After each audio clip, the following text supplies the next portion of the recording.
All right, on the top of today's notes is just a warm up, which is kind of a review of what we did last class when we started talking about probability distribution.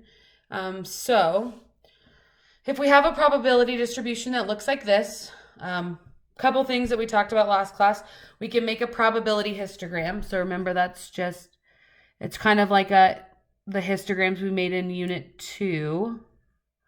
But our outcomes, our x values are going to be down here. So we have 0, 1, 2, 3, and 4.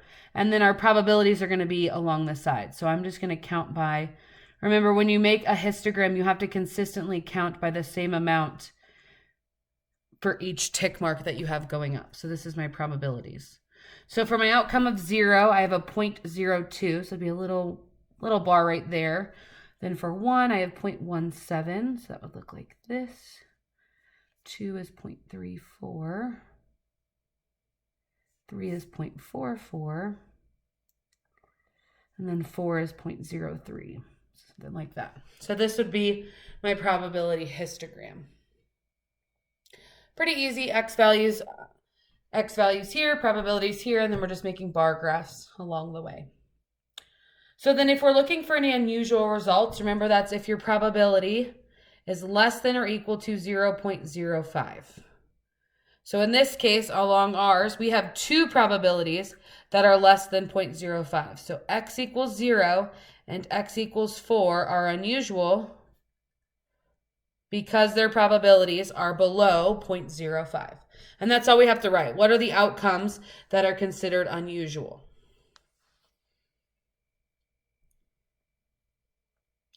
Okay, so then the next thing we have to do is find our mean and our standard deviation. So remember, for our mean, we're going to multiply x times p of x and then just add these values together. And I really got in the way over here, but we'll make it work.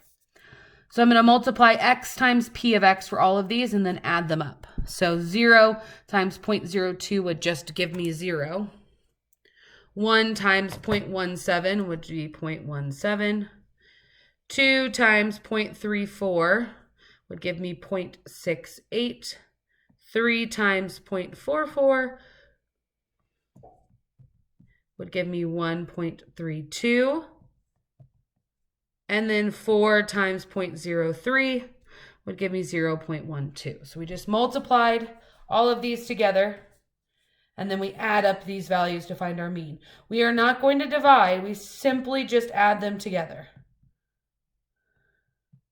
So when I add these up, I get 2.29. So my mean is 2.29. My standard deviation takes a little bit more work. It's going to start by doing x squared times p of x. So I'm going to square all of these values and then multiply them by their p of x. So 0 squared is still 0, times this would still give me 0. 1 squared is 1, times 0.17 is still 0.17. 2 squared is 4. So now I'm going to do 4 times 0.34. So I get 1.36. 3 squared is 9. So 9 times 0.44 gives me 3.96. And 4 squared is 16. So 16 times 0.03 gives me 0.48. So I'm also going to add up these values, but it's not going to be the only thing I do to find my standard deviation.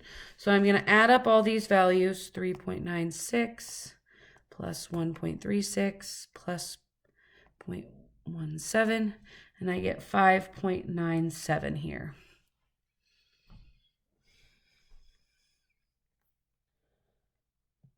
So I'm not done here. What I have to do next is I'm going to find my standard deviation, I take this value, I'm going to take the square root of this value, and I'm going to subtract it from my mean squared. So I can just type that into my calculator. I'm going to take the square root of the value I found here minus my mean squared. So I get that my standard deviation is 0.85120 when I round that, really. Okay, so that is how we found our mean and our standard deviation. So then the last thing we talked about was expected value. Remember I said expected value means the exact same thing as mean. So we're going to find the mean here. So what is the expected value if you bet $5 on the 7 in roulette? There are 38 numbers on the roulette table and you would win $180. So the event in words just means what are your possibilities here? So the possibility is that you win or that you lose. Event in numbers is how much would you win or how much would you lose. So if I lose, I bet $5, so I just lost $5. If I win, it says I get 180, but remember you put in $5. So really you only profit $175 from this game. Right? I do the 180 minus the $5 that I put in. So now there are 38 numbers. So the probability that your one number was chosen is 1 out of 38. Which means the other numbers would be the ones that you'd lose. So there's 37 numbers here that would make you lose this game. So 37 out of 38 chances of losing. So now, to find our expected value, that's finding our mean, we do x times p of x and add them together. So I would do 175 times 1 divided by 38. So I get 4.605. And then I'm going to do negative 5 times 37 divided by 38. And I get negative 4.86. And so then when I add these two together, I get negative 0.26. So, is this game fair? No, because the expected value is not 0.